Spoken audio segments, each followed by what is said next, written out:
Hi, welcome back to the New Little Life channel. My name is Allison Tolman. I'm a breast pump expert and a coach for working moms. Today we're going to be talking about the Ameda Mya Joy Plus. All right, I have several actually different versions of Ameda Mya Joy. We're going to just run through those really quick so you know which one we're talking about because there's a few different options. But we're going to dive into this little pump. This is a really common pump that we see on DME companies or free for your insurance.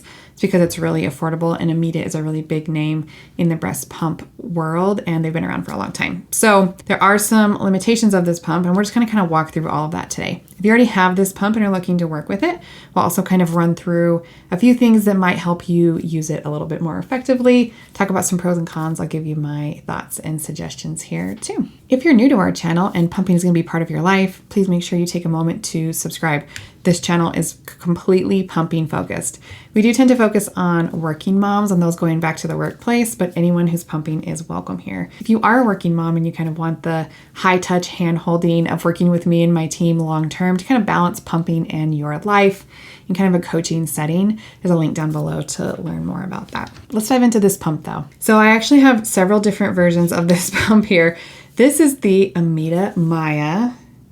I have handwritten on the back here, 2019 is when I got that one. I also have another one here. This one's exactly the same, except for I wrote 2022 on it. And I'm pretty sure I got this one to test it again because the numbers I got on this one were surprisingly low and not great. So I remember getting a new one to test it again. Still wasn't awesome. Okay. And then I have this Mya Joy. This was kind of the next version, right? And it said that this one was portable, although the only way that this one is portable is if you put batteries in it, which is super not cool. Otherwise it has to be plugged in. So not really portable in my opinion, but I mean, that's just who's gonna do that. And then I think this one might still be available. So there you go. And then we have this great one, the Ameda Mya Joy Plus. And this is kind of the one that I'm seeing now. This is the one that we're going to talk about today.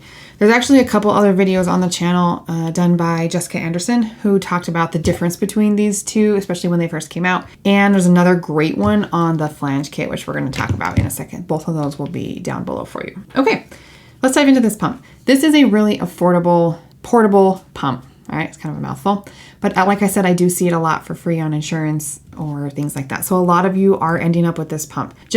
I think I'll say this at the start of the video. This is not the most high quality pump, okay? It definitely is a small motor and it performs really variable in our testing. Actually, me and my colleague Jessica have done a lot of testing on this pump just because it gives such wonky results sometimes. On the website, it does say that it can go up to 250 mmHg. I have never gotten it to do that with the kits that it come with or the other like universal kits that you can get that actually do work a little better. It just performs really, really funny.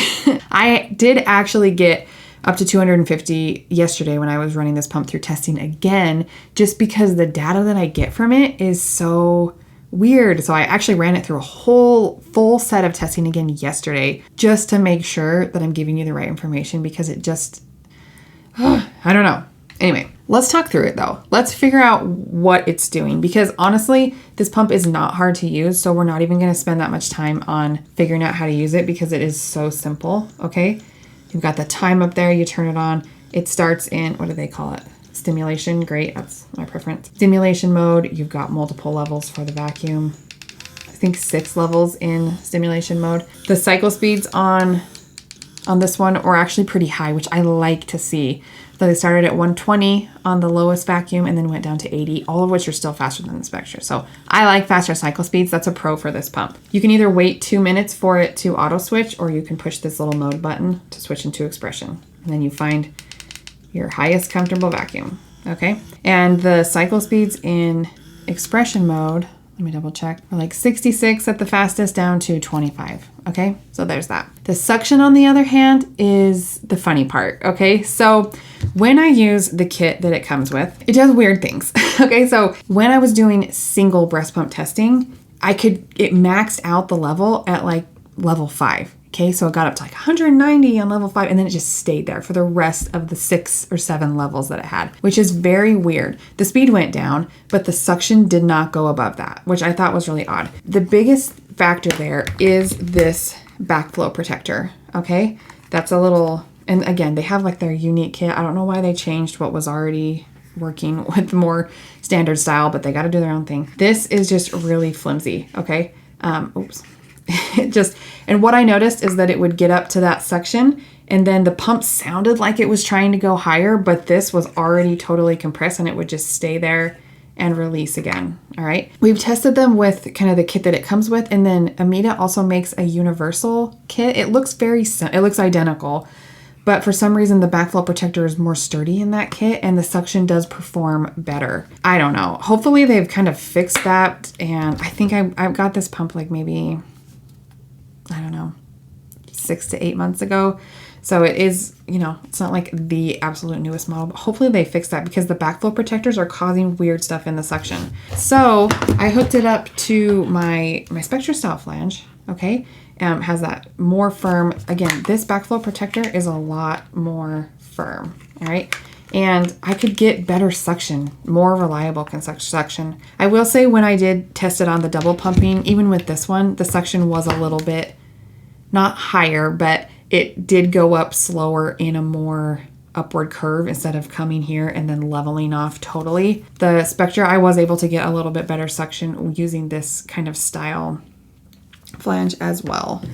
It's interesting. So if you're struggling with this pump and using the kit that it came with, just know that the pump capabilities are in the moderate range. So it's not in the great range, but it's not like the worst pump I've ever used, but it's aggressively mediocre. Okay. So it can work, especially if this is kind of your only option or one of your only options from your insurance company. So I get it. Sometimes we just have what we have. But just know that the flange kit that you pair it with makes a big difference in the performance of the pump. All right. Whenever you start doing Franken pumping, so mixing and matching parts and things like that, sometimes you get unexpected results. So if you're using a flange kit that pulls more power and more suction, it's kind of unclear how the motor may hold up to that. So the motor may not last as long. You may burn it out quicker by using a different part that it wasn't intended with. Does that make sense? But sometimes that's the risk you need to run if it's just not performing well for you. So I think that's a really good conversation to have around this pump because again, I know sometimes it's your only option or it's like what you were given and it is what it is. So then our goal is to make sure we figure out how to use it the most effectively if this is what you've got. You know what I'm saying? There you go. There's not a lot complicated about this pump. It just kind of is what it is. Again, there's going to be a couple more videos down below if you want to explore some more of the nuances with this pump, a little bit more in-depth talk on the flange size, on the flange setup and things like that. As always, make sure you have a good flange size. It looks like the one that this came with is a 25 millimeter, which actually I knew because it was difficult. I actually had to have my engineer 3D print me a whole new plug that was in 25 millimeters just to test this pump because 24 is the standard. Again, it drives me crazy when companies change things that don't need to be changed, okay? Make it in 24 so that all of our inserts and things work with it.